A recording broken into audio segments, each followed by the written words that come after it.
ফুল ফুল শাড়িটা দুপুরের উঠোনে মেলে দেয় মা। বিকেলে প্রায় প্রায় চুপি চুপি বড় আপা ওখান থেকে কিছু ফুল নিয়ে কার সাথে যেন দেখা করে আসে।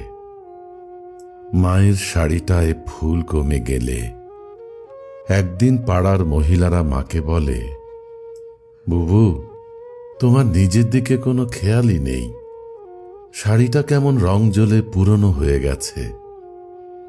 মা কথা বলে না, শুধু বড় আপার চোখের দিকে তাকায়।